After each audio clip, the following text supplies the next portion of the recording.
I'm surprised that I get to say this, but today's episode is one we can all relate to. Imagine being trapped in a small house for weeks at a time with two other people you don't necessarily always get along with. There are a lot of things that could happen while you're stuck inside. You'll go a little bit stir crazy, you might fight. In a worst case scenario, you might even try to kill each other. But I can't imagine any turn of events where all three people inside that house completely disappear. And yet, that is what happened in 1900. Three lighthouse keepers were left on a small island alone, 20 miles from any other land with no escape boat. When a relief ship came to check on them 2 weeks later, they were gone without a trace.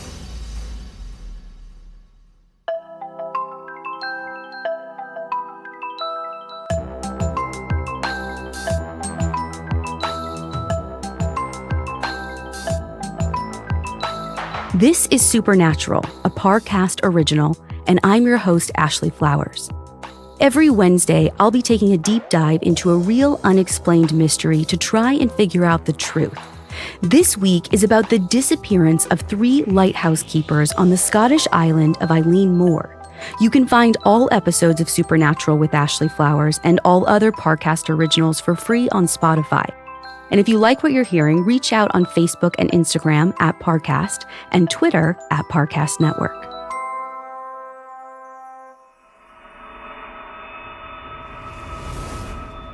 The Flannan Isles are a group of 7 small islands off the coast of Scotland. They are like real small. I mean, the biggest of the 7 islands, Eilean Mor, is only about a quarter-mile wide.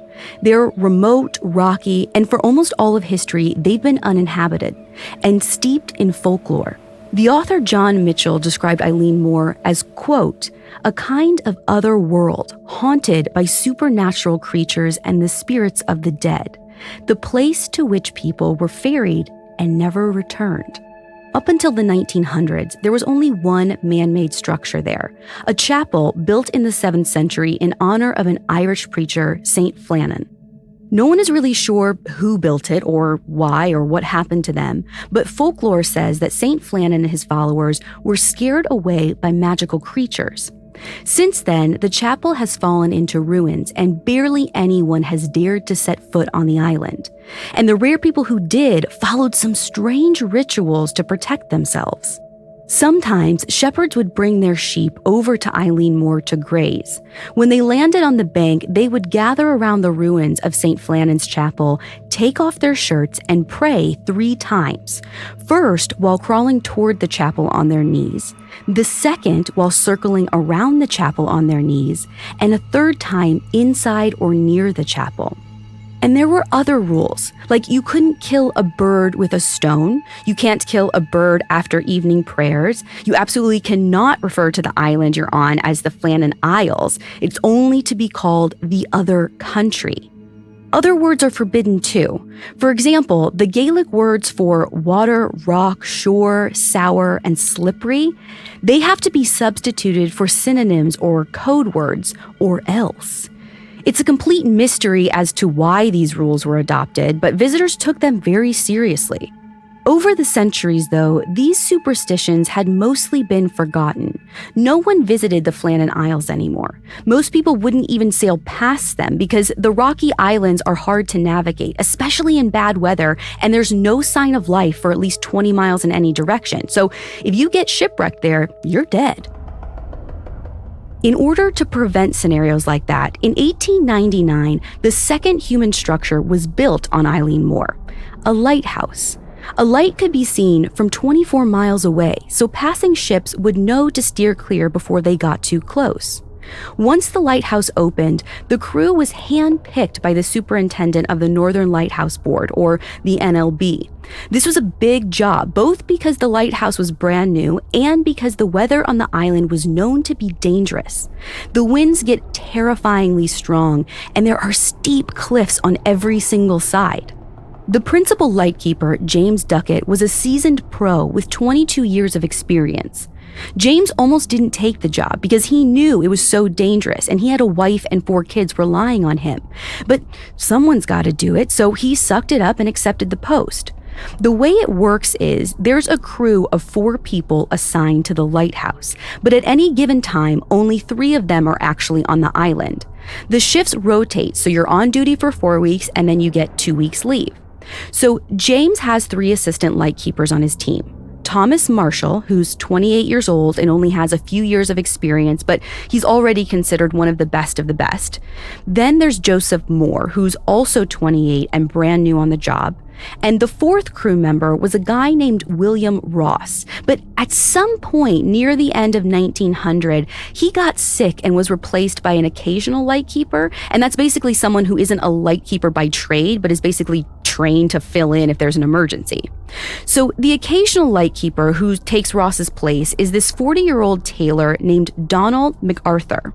There's no record of exactly when he took over, but he'd only been registered with the NLB since the end of January, so he basically has no experience. Now, lighthouse keeping isn't rocket science. The job itself is routine and pretty simple. But psychologically, being stuck on a deserted island with 3 coworkers for 28 days straight with no electricity and no way to contact the outside world, that's tough, especially when you're in a place like Eilean Mor, where an ancient sense of dread permeates everything. Looking out from the tower, all you can see is the frigid, gray North Atlantic stretching out in every direction. Waves are just crashing against the cliffs, and the ruins of the chapel are pretty much the only thing you can see down on the bank. And on the night of December 15th, 1900, you would have seen a ship called the SS Archtor sailing past. The captain of the Archtor was expecting to see the lighthouse on the horizon. In fact, he was counting on it. But as they sail closer, Captain Holman sees nothing but darkness. It's a clear night. They should be able to see the light from the distance. He checks again and again throughout the night, and nothing. The light must be out. And that's a problem because the Archtor is supposed to pass within 5 miles of shore. If they miscalculated, even by a fraction of an angle, they might run straight into rocks. So at about 4 a.m., Captain Holman decides not to risk it. He alters course to take a different route and makes a mental note to tell his boss about the lighthouse outage when they get to shore. But before they make it there, the Archtor hits a rock and starts sinking. The crew barely manages to crawl to the harbor before the ship completely falls apart. Thankfully, no one is hurt, but the Archtor is barely salvageable. And in the chaos, the darkened lighthouse is forgotten. No one else notices that anything's wrong with the lighthouse for another 11 days. Then, on December 26th, a supply boat, the Hesperus, is supposed to land at Eilean Mor. Joseph, the 28-year-old rookie assistant keeper, is on board, and he's coming back from his 2-week leave to relieve the other assistant, Thomas Marshall. As they row closer, though, they notice that there's no signal flag hanging from the lighthouse. There's supposed to be someone up there keeping watch at all times, and when a ship approaches, they're supposed to fly a flag to signal that they see it and it's safe to dock. The captain sounds the horn to get the lightkeeper's attention, but still, there's nothing. They fire a signal rocket from the ship, but still get no response. No flag, no one coming out of the lighthouse, no sign of life at all. So they pull up to the landing, and the captain tells Joseph to go up there and see what's going on. The cliffs on Eilean Mor are between 150 and 200 feet tall, which is about the height of a 16-story building. A set of stairs zigzag up the cliff face, and at the top, there's a winding path through the grass leading to the lighthouse. When Joseph makes it to the top, there's no sign that anything's wrong. Nothing's out of place, the front gate is latched, the door's closed, but he can already sense that something is off. He goes inside, and it's completely silent. The fireplace hasn't been lit for some time, and all the clocks have stopped, like they haven't been wound in days. In the kitchen, everything's in its place. Dishes have been washed, the bedrooms have been left exactly as they usually were in the mornings, except this place is just completely deserted. Now, there's no boat kept on the island, not even for emergencies, so they definitely didn't leave. And under no circumstances should all 3 keepers leave the lighthouse at any time. There should always be one person on lookout. So if they're all missing, what on earth happened? At that point, Joseph bolts out of there. Something bad is going on. He runs all the way back to the boat and tells the crew that the men are gone, all 3 of them. The captain decides he better go back to shore and telegram for help. In the meantime, someone's got to stay on the island and keep the lamp running, so he leaves Joseph there with 3 of the ship's crew members. Like it or not, they'll be spending the night in the lighthouse, where the 3 colleagues have just vanished without a trace.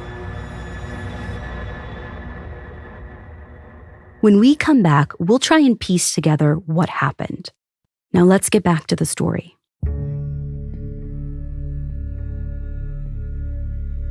When the relief ship left Eilean Mor, Joseph and 3 of the ship's crew members were left there to tend the lighthouse.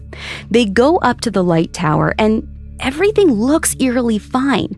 The lamp has been cleaned, the oil fountains are filled, but there's no sign of anyone, either dead or alive. It's like they finished their morning work and then literally vanished into thin air. While they're looking around, they find a logbook. The last entry is from the morning of December 15th, so the men must have vanished sometime that afternoon or evening, right before the SS Archshore passed by and noticed that the light was out. The official reports don't say anything about what was written in the log beyond the fact that it listed the temperature, wind direction, stuff like that. No one paid much attention to it at the time. Decades later, though, there was a magazine article about the case, and the writer, Ernest Fallon, claims to have gotten a hold of the original logbook. Supposedly, this is what it says. December 12th. Gale north by northwest. Sea lashed out to fury. Stormbound 9 p.m. Never seen such a storm. Everything ship shape. James Duckett irritable. 12 p.m. Storm still raging. Wind steady. Stormbound. Cannot go out. Ship passed sounding foghorn. Could see lights of cabins. Duckett quiet. Donald MacArthur crying. December 13. Storm continued through the night. Wind shifted west by north. Duckett quiet. MacArthur praying. 12 noon. Gray daylight. Me, Duckett, and MacArthur prayed. December 15, 1 p.m. Storm ended. Sea calm. God is over all. So, Ernest Fallon doesn't really say who or where he got this from, and it's often considered to be a hoax. I mean, it definitely doesn't sound like an official logbook. Those were sent to the Lighthouse Board commissioners who frankly didn't care about the lightkeepers' feelings. All they wanted to hear was the weather. But it does sound like it could be a personal diary. These entries were supposedly all written by one of the assistant keepers, Thomas Marshall. It's totally possible that he was keeping a journal of his own. And if these entries are real, they paint their final days in a horrifying light. What kind of storm is so bad that it brings grown men to tears? Something else about it that might be significant is that Donald MacArthur, the substitute, seems to be the most upset of the 3. He was the least experienced and the least familiar with the island's weather, and he was also known for having a temper. Donald seems to be the key to unlocking all of this. While they're looking around, Joseph notices something else interesting. James and Thomas's boots and jackets are gone, but Donald's are still there. Joseph knows that the guys only put on their sea boots when they're going down to the landing, so they must have gone down there for one reason or another. But what about Donald? Why would he go out in the wet, freezing weather without even putting on his coat? The next morning, Joseph and his crewmates go out to look around. They've already checked the east landing and there was nothing to report. But there's another landing on the west side of the island, which they didn't have time to check before the sun went down that first night. When they finally go over there to take a look, they are stunned by what they see. You see, there's another set of stairs leading down this side of the cliff, just like the one on the east side. But the iron railings are like twisted out of shape, like beyond recognition. In places, the railings are even ripped out of the concrete foundation and broken into pieces. And that's not even the half of it. About halfway down the cliff, there's a platform with a big metal crane that they use to haul supplies up from the landing. The crane itself is fine, but the boxes of ropes and the other parts that are stored there have been blown out of their place and tossed around on the rocks. And there's this giant block of stone, which weighs more than a ton, that's been dislodged from the ground and thrown down the stairs. Now, none of this damage was noted in the logbook, and it's something that definitely would have been noted, which means it must have happened either right before or sometime after the men disappeared. This kind of damage could not have been caused by a person. The only explanation that they could think of was that a massive wave had swept over the cliff. But here's the thing, this cliff is 110 feet above sea level. It's possible for waves to reach that height, but it is extremely rare. Like, only a few have ever been recorded kind of rare. And for a wave to cause that kind of destruction at 110 feet, the amount of power that it would have to have is hard to even fathom. Obviously, though, if a wave is strong enough to tear apart iron and concrete, it's strong enough to blow 3 people away without a trace. And crazy as it might seem, that's looking like the only possibility. Eventually, the superintendent of the Northern Lighthouse Board shows up to investigate, and he comes to the same conclusion. There's no sign of foul play. No way that they could have left the island. They must have gotten swept into the water one way or another. But there's still one glaring question. Why were they out there in the first place? There were no visitors expected. They didn't just go for a stroll by the cliffside, especially not in the middle of a storm. The best theory the superintendent could put together is that they'd all gone down to the west landing to make sure that the crane and the boxes were secure.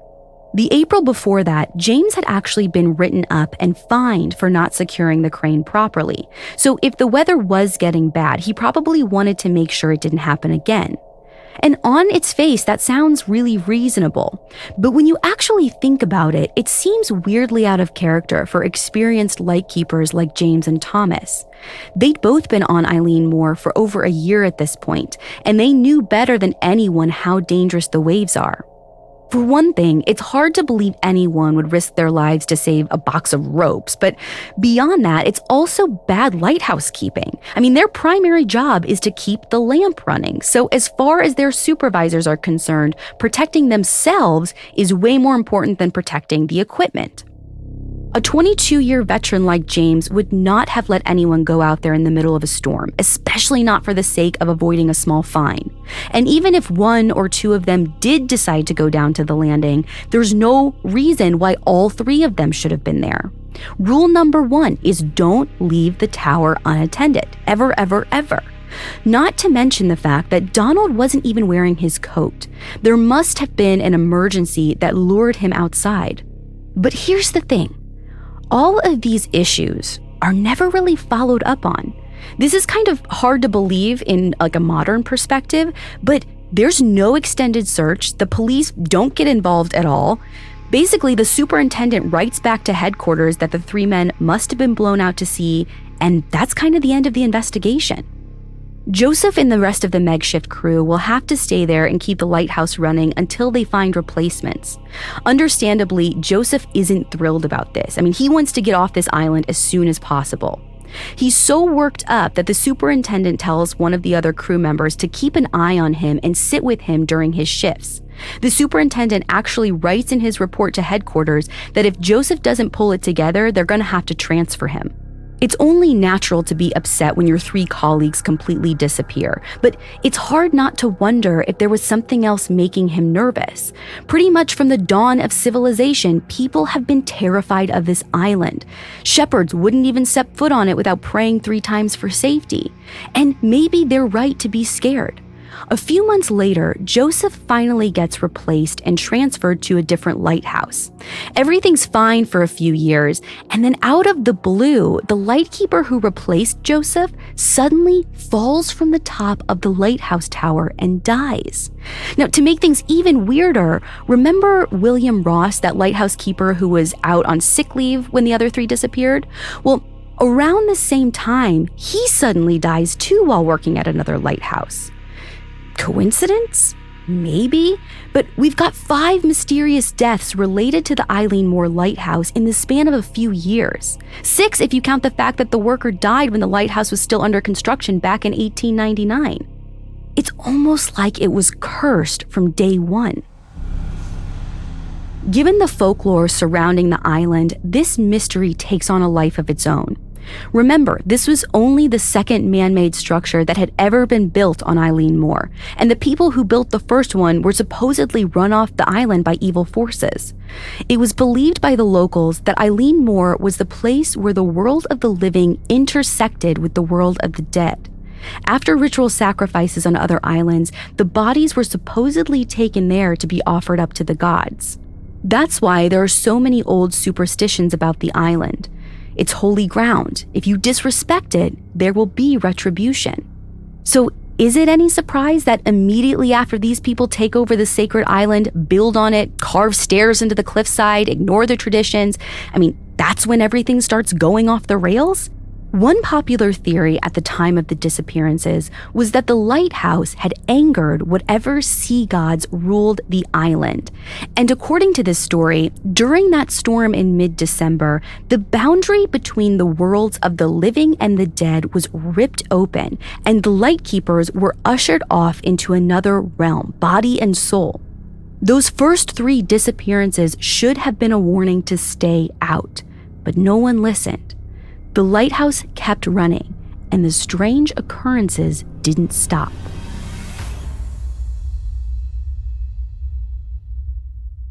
Coming up, we'll look at some later developments in the case of the missing lightkeepers.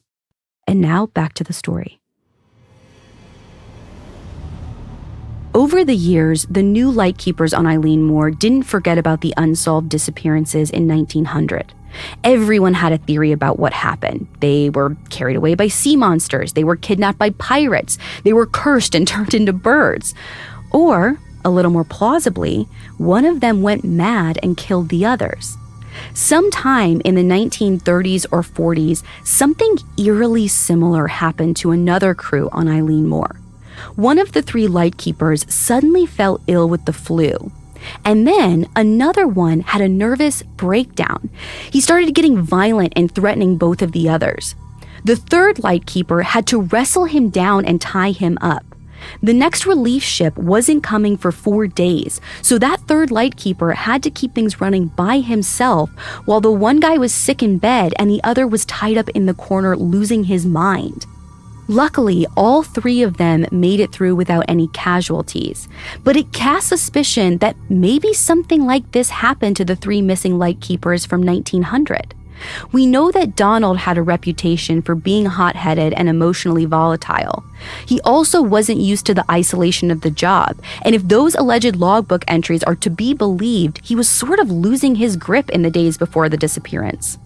And of course, he wasn't wearing his coat, so he couldn't have been thinking clearly when he went outside. What if the other 2 had gone out to the landing and he ran after them and pushed them over the cliff? Or what if he tried to run off the cliff himself and the others tried to stop him, but they fell in too? It's definitely rare for lightkeepers to kill each other, but it's not unheard of, and it's one of the only ways to explain why all 3 of them would have been outside at the same time. But then there's the damage to the landing and the stairs. That must have been caused by a wave, and there has to be an explanation that makes all of the pieces fit. In the 1950s, a lightkeeper named Walter Aldebert grows obsessed with solving this puzzle. He's stationed on Eilean Mor for 4 years. He's up there in the tower day after day after day, watching the waves crash against the cliffs, and he starts to imagine what was going through the minds of the missing lightkeepers. The more he theorized, the more he thought maybe it went like this. It's storming, and James is up there looking down at the west landing. The wind's blowing like crazy, and he starts thinking about the boxes and the landing ropes. He thinks they're secure, but he's already been fined once for letting the equipment blow away, and if he lets the same thing happen again, he's going to be in big trouble. It looks like a storm is on the horizon, so he'd better go out and check soon before the weather gets too bad. After lunch, the winds have died down, so he and Thomas go down to the landing while Donald cleans up the kitchen.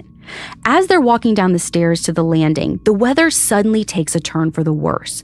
A huge wave comes up and crashes over them, knocking one of the two men into the water. The other man would have run up to the lighthouse for help, which explains why Donald left so suddenly without putting on his coat.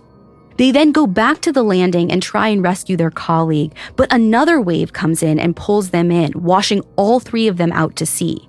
Now, this is such an obvious scenario, it's hard to imagine why no one thought of it before. But still, a lot of people, including Walter, aren't convinced that a wave could actually reach that high. So what he decides to do is he gets a camera. He throws all caution to the wind and goes out during storms, crouches on the cliffside, and takes pictures of the waves to measure how tall they get. He shoots 30 rolls of film and gets solid proof that, yes, the waves can reach way more than 100 feet above sea level, and it happens all the time. One time in particular, he's balancing on the shoulder of a cliff, like a good 200 feet up, when a massive wave sweeps over him. He manages to grab onto something solid, but a heavy coil of rope laying near him is washed away, and the wave leaves puddles a foot deep when it recedes. So it seems like we've got an answer. I mean, it really could have been a wave. The thing is, though, if you say it was just a wave, you're kind of missing the big picture. The fact that these huge monster waves happen apparently all the time on this island doesn't make them any less mystifying. As I said earlier, 110-foot waves are super, super rare. 200-foot waves are literally unheard of. The only time any have been officially recorded is during a few super rare mega tsunamis, and that's definitely not what's happening here. So if these waves are a regular occurrence on Eilean Mor, what is going on there? As far as I can tell, there isn't a solid scientific reason for them. Rogue waves, as they're called, have really only been studied since the 90s, and there doesn't seem to be much research into the Flannan Isles in particular. Certainly nothing that mentions 200-foot waves. But long before science, the people of Scotland had their own explanation. There are legends about a clan of creatures called the Blue Men of the Minch. They look like humans, except they're blue and they live underwater. They can control waters and create storms, and they prowl the seas, challenging sailors to what are essentially rap battles. According to legend, when they come across a ship, they'll throw out a rhyming couplet, and the captain has to respond with the next verse. They go back and forth like this until one of the two messes up. If the captain wins, the blue men move on and leave them alone. But if the blue men win, they'll capsize the ship and kill everyone on it. Now, leaving aside the total weirdness of this, it's no wonder that folklore tales like this were taken so seriously by sailors. The waves they were seeing were unfathomably destructive. Of course they thought Eilean Mor was cursed, whether it's evil spirits of past sacrifices or the blue men of the Minch or just nature's fury. There's obviously some force that does not want people living there. And in 1971, Eilean Mor got its wish. The lighthouse was fully automated, the lightkeepers moved out, and the island has been uninhabited ever since. The disappearance of the 3 missing men has still never been explained, but at least we finally learned from their example, and we stopped tempting fate.